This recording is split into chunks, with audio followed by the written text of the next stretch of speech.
ये आप क्लियरली समझ लीजिएगा। इसी तरीके से ओपीएस का बहुत ऑपोजिशन ने उसको बहुत बढ़ाया और बहुत उसकी बात की और उससे कुछ सरकारें भी जीते वो ओपीएस के नाम पर। ओपीएस के बाद एनपीएस आया, अब जो है आप लोग यूपीएस ले आए हैं जी। ये क्यों? ये कई सालों से ये चर्चा चल रहे थे, चुनाव से बहुत पहले ही प्रक्रिया शुरू की। आपको मालूम है फाइनेंस मिनिस्ट्री ने बाकी जितने स्टेट से कंसल्टेशन शुरू किया, तो अभी नहीं किया ना, कितने महीनों से ये चर्चा चल रही है। चुनाव से बहुत पहले से ही कि यूनिफाइड पेंशन स्कीम का प्रक्रिया शुरू हो गई है। अब चुनाव के बाद मोदी जी ने लागू कर दिया है। ये तो अभी नहीं हुआ। लेकिन ऑपोजिशन ये कह रहा है कि ओपीएस का ये जो है, ओपीएस के कारण ये दब के हमसे ये लेके आए हैं। देखिए, आपका सवाल बहुत सही सवाल कर रहे हैं आप, और सटीक भी कर रहे हैं, लेकिन मैं एक क्लैरिफिकेशन देना चाहता हूँ।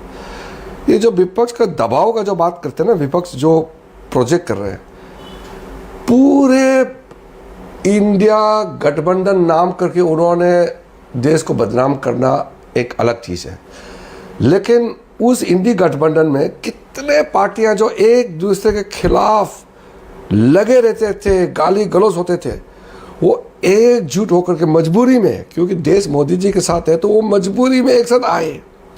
एक साथ आने के बावजूद भी 234 वोट मिले, बीजेपी अकेला ही 240। तो दबाव किस चीज का बताइए? लेकिन वो तो हर पार्टी में होता है। आपकी पार्टी में वो किसी टाइम पर आप लोगों ने चिराग पासवान के घर का सारा सामान फेंकवा दिया था, फिर वापस में उससे दोस्ती कर ली। तो आप नहीं, गिव एंड टेक का शायद होता है। 2014 में भारतीय जनता पार्टी के पास कितना संख्या था? 284।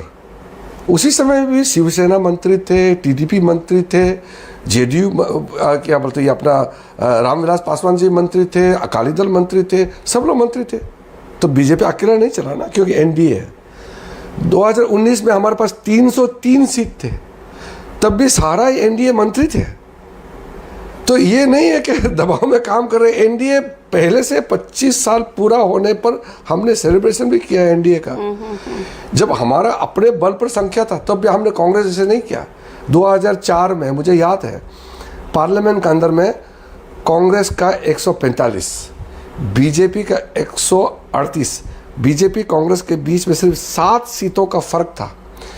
तब भी कांग्रेस का जो अहंकार था वो चरम पर था, और लेफ्ट वालों को कहता था कि तुम सपोर्ट विद्रोह करना तो कर लो, क्या फर्क पड़ता, हम जो चाहेंगे वही करेंगे। अहंकार कांग्रेस में।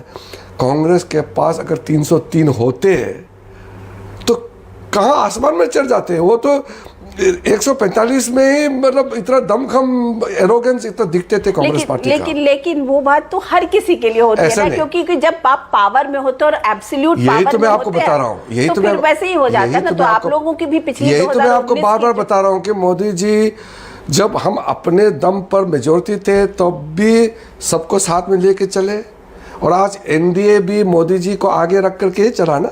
कि किसी एनडीए के लोगों ने कहा कि मोदी जी प्रधानमंत्री नहीं होना चाहिए, सबने मान के, नेता मान के चला है। तो इसमें बहुत साफ है।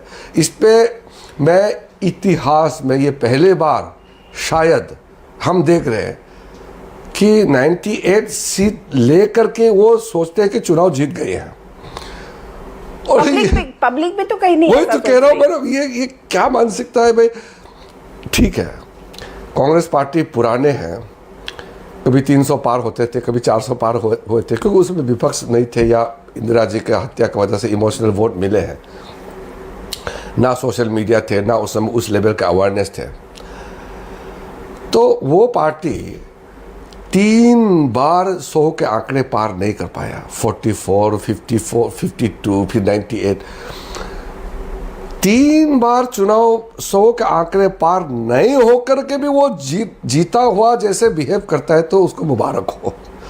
हमने मोदी जी के नेतृत्व में तीसरी बार सरकार बनाया, और आज के ज़माने में पूरा दुनिया में कोई एक नेता, एक पार्टी, एक ग्रुप तीसरी बार सरकार बनाना ये आसान नहीं है अनुराधा जी, आज के ज़माने में। और इसको लोग समझ नहीं रहे हैं, खास करके विपक्षी लोग। तो खुशी मनाने दीजिए उसको। एक बात बताइए कि मोदी